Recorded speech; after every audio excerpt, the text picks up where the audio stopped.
हूं आपके साथ अंशिका सिंह और आप देख रहे हैं हमारा खास कार्यक्रम हमारा विकसित हरियाणा। इस कार्यक्रम में हम आपको बताते हैं कि विकसित हरियाणा में विकास का मंत्र कैसे हो रहा है साकार। तो चलिए बिना किसी देरी के शुरू करते हैं हमारा विकसित हरियाणा।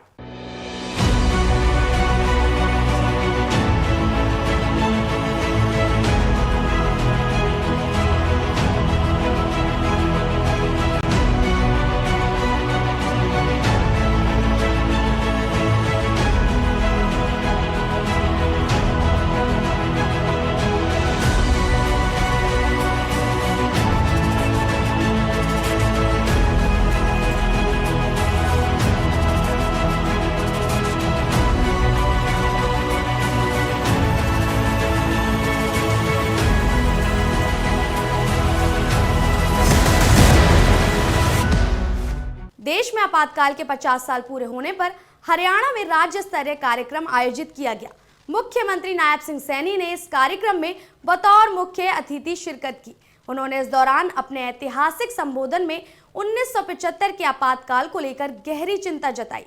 उन्होंने कहा कि आपातकाल के दौरान देश में संविधान और लोकतंत्र का अपमान हुआ है और जनता को अत्याचार का शिकार होना पड़ा। मुख्यमंत्री ने प्रधानमंत्री नरेंद्र मोदी के नेतृत्व में संविधान की रक्षा के प्रति देश की प्रतिबद्धता को भी रेखांकित किया। देखिए रिपोर्ट। भारतीय लोकतंत्र के इतिहास में आपातकाल के 50 साल पूरे होने पर हरियाणा के मुख्यमंत्री नायब सिंह सैनी ने तत्कालीन कांग्रेस पर संविधान की हत्या करने का आरोप लगाया।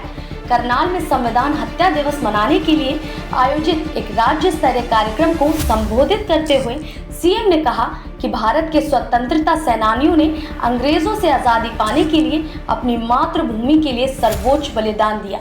जो देश में गुलामी के बाद जब ये देश अंग्रेजों के गुलामी की जंजीरों में जकड़ा हुआ था और उसके बाद जब भारत स्वतंत्र हुआ और उस स्वतंत्रता के लिए हमारे देश के नायकों ने अपने महाबलिदान दिए, उन लोगों ने महाबलिदान इसलिए दिए कि हमारी आने वाली पीढ़ियां सुरक्षित रहें। और उस आजाद भारत के अंदर वो दौर वो 1975 में देखने को मिला, उससे भी बड़ा दौर देखने को मिला। इतना बड़ा अत्याचार जिस संविधान के उस हत्या संविधान के 50 वर्ष हम पूरे होने पर आज 71 हुए हैं। आज हम उस दौर को याद कर रहे हैं कि आजादी के बाद अपने स्वार्थ के लिए ये दौर दोबारा खड़ा ना हो।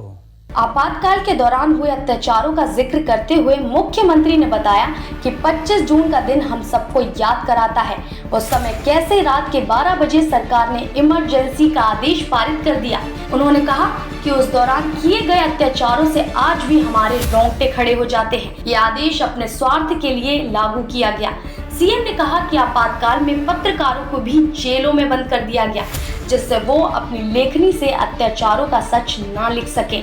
मुख्यमंत्री ने कहा कि उस दौर में लोगों को व्यक्ति की जय बोलने के लिए मजबूर किया गया, लेकिन भारत माँ के सपूतों ने भारत माँ की जय बोलना कबूल किया। दुर्भाग्यपूर्ण है कि उन लोगों ने अपने स्वार्थ के लिए किस प्रकार से देश के एक वर्ग नहीं, नेताओं को तो जो आवाज को बुलंद करते थे उनके ऊपर तो अत्याचार किए, परंतु जो अपनी लेखनी से भी लिखते थे उनको भी उठा करके जेलों के अंदर बंद कर दिया, उनके ऊपर भी अत्याचार किए ताकि वो भी कुछ न लिख सकें, वो लोगों को कुछ न बता सकें। उनके ऊपर भी अत्याचार किए हैं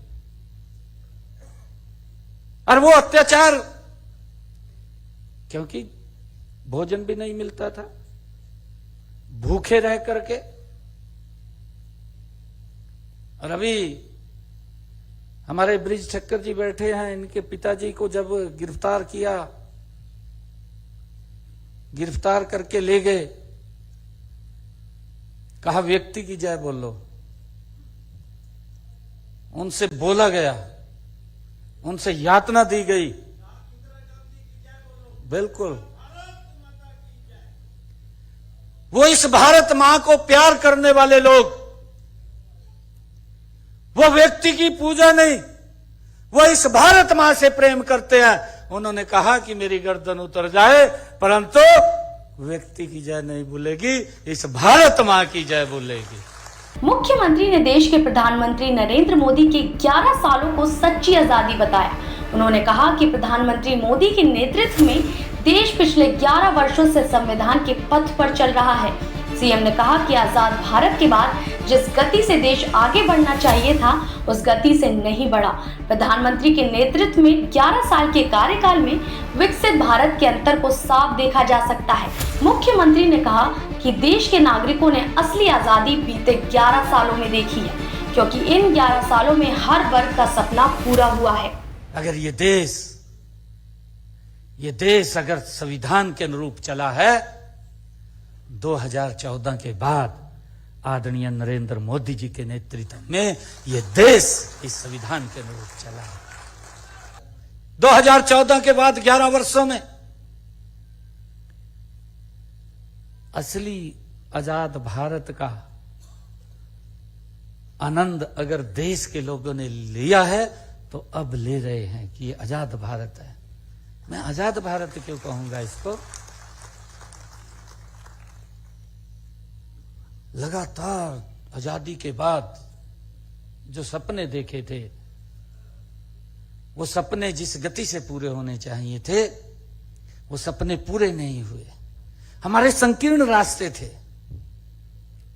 हमें बड़ी दिक्कतों का सामना करना पड़ता था आजादी के बाद भी। दरअसल करनाल में आयोजित इस कार्यक्रम में मुख्यमंत्री नायब सिंह सैनी ने न केवल आपातकाल के पीड़ितों से मुलाकात की, बल्कि मेडिकल कॉलेज में पौधारोपण भी किया। इस अवसर पर एक फिल्म भी दिखाई गई जो आपातकाल की पृष्ठभूमि और उस दौर के अत्याचारों पर आधारित थी। आपातकाल के दौरान जेल जाने वाले अशोक सुखीजा भी कार्यक्रम में मौजूद थे। बता दें कि इस दिन को मनाने का उद्देश्य उन लाखों नागरिकों को श्रद्धांजलि देना है जिन्हें बिना अपराध के जेलों में बंद कर दिया गया था। पिछले साल केंद्र सरकार ने 25 जून को आधिकारिक रूप से संविधान हत्या दिवस घोषित किया था। उसका उद्देश्य है कि भविष्य में कोई भी सत्ता तंत्र नागरिक स्वतंत्रता का दमन ना कर सके। यह दिन भारतवासियों को ये भी याद दिलाता है कि लोकतंत्र के मूल्यों और नागरिक अधिकारों की रक्षा हर नागरिक का कर्तव्य है। फिलहाल इस जानकारी में बस इतना ही। बने रहे हमारे साथ और देखते रहें TV24।